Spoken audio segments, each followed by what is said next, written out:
اعوذ باللہ من الشیطان الرجیم، بسم اللہ الرحمن الرحیم۔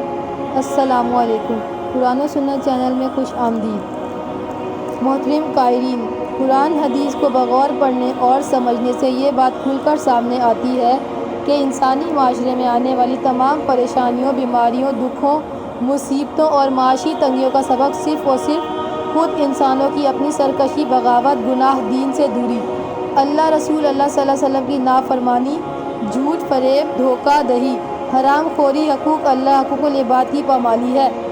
آپ اپنے معاشرے میں نظر ڈالیں تو آپ کو 99% پریشان حال اسی قسم کے نظر آئیں گے جو مندرجہ بالا جرائم میں سے کسی نہ کسی جرم میں ملوث ہوں گے، جس کا تذکرہ اللہ تعالیٰ نے قرآن مجید میں ان الفاظ کے ساتھ کیا ہے: وَمَا أَصَابَكُم مِّن مُّصِیبَةٍ فَبِمَا كَسَبَتْ أَیْدِیکُمْ وَیَعْفُو عَن کَثِیر۔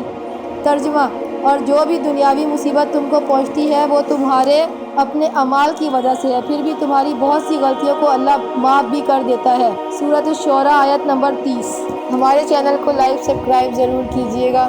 اللہ حافظ۔